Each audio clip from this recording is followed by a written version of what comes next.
Hey guys, welcome back to the channel. Sorry about my table, it's all messy, but today we're gonna be talking about this guy. So this is the motor that comes out of my electric bike.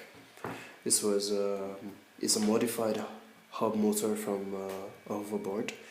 I got the motor because it has a lot of torque for the size. And I've been using it for the past 7 months and it works pretty well. Really impressed. It makes about 19 Newton meters through the gear ratio of 3.7 to 1. So it's been climbing hills in Rwanda very well, but unfortunately something tragic happened the other day where the axle actually slipped out of its mounting point and ruined the wires. Great thing is the motor is actually okay. I've been able to replace the wires, as you can see. I'll explain a bit more about the wiring very soon, but yeah, I took the opportunity to actually upgrade the motor. So right now you can see so many wires, and I'll explain, like I said, what each of the wires do. So first thing we need to know is how motors are supposed to look like. So this is the wiring diagram of the hoverboard motor, as you can see up there, 27N 30P, right? So that's 27 poles and then 30 magnets. So there's 27 teats of these stator wires. There's 27 segments of it, if you can see. Yeah, if you can't. And then there's 30 magnets in there, right? So in order to take the torque out of this motor, what I did was attach an axle to the other side. It's a 12mm axle that I've cut a keyway into, which will allow me attach a gear and then take the power out of the motor. So I bolted on some, I made this flat plates, welded it on, and then bolted it to the aluminum plates to make it secure. And also I have added some glue to make sure it doesn't come loose over time. So that's the rotor, but for now we're talking only about the stator, right? So this stator is called the stator because it's the stationary part. The rotor is called the rotor because it's the rotationary part, or the rotating part. So typically this is how it's all wired up, and then this is like the whole motor cam, and then you have 3 wires. Typically, in my case it's a blue, green and yellow, not red. But then it goes straight to the ESC, and this is what the ESC kind of looks like. You can see these 3 wires here, 1, 2, 3. This is what plugs to the motor, right? And you can see them here as well. You have the same, blue, green and yellow wire right here. This goes straight to the ESC. The ESC is the electronic speed controller. It's responsible for powering the motor by taking power from the battery. So basically this is what a typical ESC might look like. You have 2 wires here, the black and the red, which goes to the battery, right? So my battery here is a 48 volt battery, and you can give up to 30 amps because it's a 13S5P battery pack. So this battery is pretty good, but it only gives out 30 amps, and we'll come to that very soon. So typically the ESC is responsible for taking out the battery power and then sending the power through 3 phases to the brushless speed controller, to the brushless motor, apologies. So now what are we doing today? Today we're going to be talking about this. Why do I have so many wires coming out of here, right? So typically in motor windings there's about 2 separate configurations. You can wind them in either a Y phase or a Delta configuration. So in the Y configuration you end up with, these are the colors, the blue, yellow and green. Same thing here, you also have the blue, the yellow and green, but you can see the wire differently.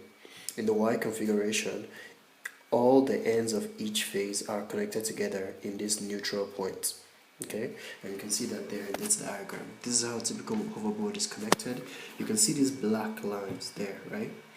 Those black lines represent the point where those ends are joined together. So you have 3 wires that come and then they basically join together. And you can see it right there. You can see the red spot, the blue spot and the green spot, they're connected there. Same thing here, same thing here. So again, this is just an example, but it can be in different ways, but typically that's how it is. This is a better diagram to look at. So what I want to do is actually experiment on delta phase. This motor comes stock with the Y configuration, and it provides, like I said, up to 80 Newton meters of torque with the gear ratio that I have on the back. So what I want to do is actually to get more speed. The advantage of the delta configuration versus the Y is that you can get more speed with the same battery voltage. So right now, with the battery voltage of 48 volts, this configuration allows me to travel up to 30 kilometers an hour, you know, on flats, but it can go up to, but while climbing up hills, it reduces to 25. So it's still decent torque. This is without me pedaling, by the way. So it climbs up hills without me pedaling, and it's able to get up to 25 kilometers an hour top speed. If I were to switch over to a delta, then the speed would actually increase by √3. You see that, right? So √3 is the conversion factor between the Y and the delta, and √3 is approximately 1.7, as I've seen in this article. I've actually been studying this thing for a while, and recently there was a video that came out on Sandy Monroe. Anyways, look down here. It says the Y electric motor configuration is good for producing torque with high efficiency at low speeds. The delta configuration is good for high power with high efficiency at high speeds. So what does that mean? It means that with the Y winding, when I'm climbing up a hill, it will be good for me to switch to stay in the Y winding. You know, in situations where say I'm about to climb a hill where I need high torque, I need to switch to Y. But on flats, I think the delta will be better. So what I need is some sort of Y to delta switching, which is what I've got here. So this switch, basically this is how it's going to act like. We're not going to change any of the electrical system. We'll use it the way it is. I just have to manage it some way. But basically, this side is the neutral of the Y side, and this is the motor ESC wires, the yellow, green, and blue wires, right? So this is for delta, this is for Y. Well, these three wires are basically these three ends here, right? As you can see, if I remember, in the Y configuration, the three ends are joined together, whereas in the other delta configuration, one end of, let's say this B starts here and ends here. The end of the B is connected to the beginning of G, the end of G is connected to the beginning of Y, and the end of Y is connected to the beginning of B, right? So that's exactly what I did here. Okay, so these are the YG and blue beginnings, and then these are the ends of the blue, yellow, and green. So by connecting this to this, this to this, this to this, I'm gonna end up in a delta format. Whereas if I connect to this point where it's basically just like a big block of conduction, I'm basically shorting out these three, which would turn it into the Y phase, similar to here. I'm shortening it out so the ends are all joined together conductively. So that's the plan.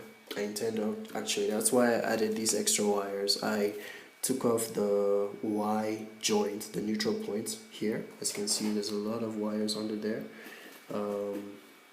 but it's all good, it's all perfect. And so these three wires will be going into some sort of control box, and then I will be able to control whether the three of them will be joined together in the Y phase or connected to their respective blue, green, and yellow wires to turn it to the delta configuration. So I'm really looking forward to how this turns out. Please make sure you subscribe to see how this project works out. I reckon by switching to the delta format, I'll be able to get up to 50 kilometers an hour on flat, and then while climbing up hills, still 30 or 25 kilometers an hour will be great. So thanks for watching, guys. Stay tuned.